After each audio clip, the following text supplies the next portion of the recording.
Howdy and welcome back to Monster Watch. This is part 3 of the Dennis Rader Confession series, where he'll be talking about his 7th victim, Nancy Fox. The 8th day of December 1977 in Sedgwick County, Kansas, that you unlawfully killed a human being, that being Nancy Fox, maliciously, willfully, deliberately, and with premeditation, by strangulation, inflicting injuries from which the said Nancy Fox did die on December 8th, 1977. Can you tell me what you did on that day here in Sedgwick County? Nancy Fox was another one of the projects.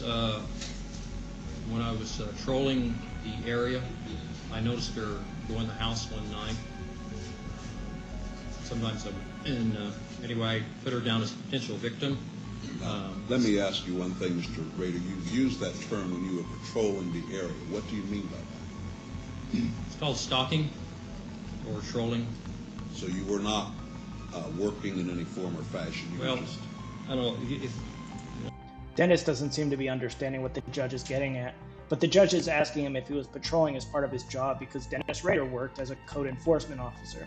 And in this role, both sides of his personality really showed through, as he is said to have been very helpful to elderly residents, but then he'd harass others, hitting people with ridiculous fines. In one case, he was witnessed measuring the length of grass in a front yard lawn with a measuring tape to see if it was too long to see whether he could hit them with a fine. You know, if you read much about serial killers, they go through what they call the different phases. That's one of the phases they go through as a trolling stage. You're looking for a victim at that time, and that you could be trolling for months or years. But once you lock in on a certain person, then you become stalking, and that might be several of them. But you really hone in on that person. They basically become that's the victim, or that's what you want to do. She said trolling with a T, not a trolling. He did say trolling. He said trolling. Oh, okay. All right. No, I wasn't working, sir. All right.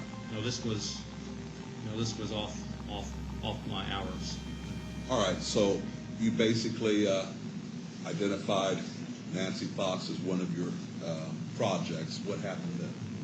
At first, she was spotted, and then I did a little homework. I dropped by once to check the mailbox to see what her name was, found out where she worked, stopped by there once at Hillsburg, and kind of sized her up.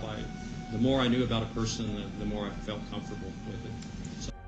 This really highlights just how seriously stalking should be treated. I did that a couple of times. And then I just selected a night, which was this particular night, to try it, and it worked out. All right. Can you tell me what you did on the night of December 8th, 1977? Now, about 2 or 3 blocks away, I parked my car and walked to that residence. Knocked at the door first to make sure, see if anybody was in there, because I knew she arrived home at a particular time from where she worked. Nobody answered the door, so I went around to the back of the house, cut the phone lines. I could tell that there wasn't anybody in the north apartment. Broke in and waited for her to come home in the kitchen. All right. Did she come home? Yes, she did. What happened?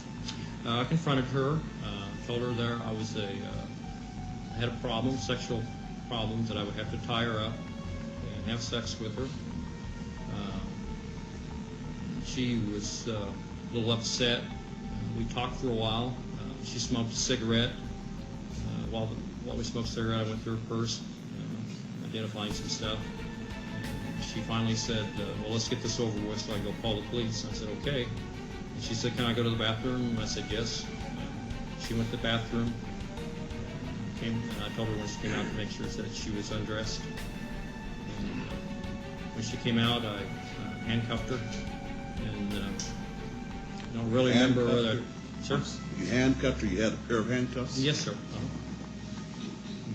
What happened then? Well, anyway, I handcuffed her, had her lay on the bed, and then I tied her feet, and then I was also undressed to a certain degree, and then I got on top of her, and I reached over, took either her feet were tied or not tied. But anyway, I think I had a belt. I took the belt and then strangled her with the belt at that time. All right, after you had strangled her, what happened then? Okay. After I strangled her with the belt, I took the belt off and retied that with pantyhose real tight, removed the handcuffs, and tied those with pantyhose. Can't remember the colors right now. I think I maybe retied her feet, or if they had not already. They were probably already tied. Her feet were. And at that time, masturbated, sir. All right. Had you? So I didn't really think about this before, but the fact that he was retying them up shows that the presentation of his victims was important to him, which is really screwed up, but kind of an insight into his psyche. I think he wanted to avoid leaving behind his own bindings, as they could be used as evidence, otherwise he wouldn't bother with this secondary step. Had sexual relations with her? No. I told her I was, but I did not. So you then what did you do? Dressed and then went through the house, took some of her personal items, and kind of cleaned the house up with her and checked everything, and then left.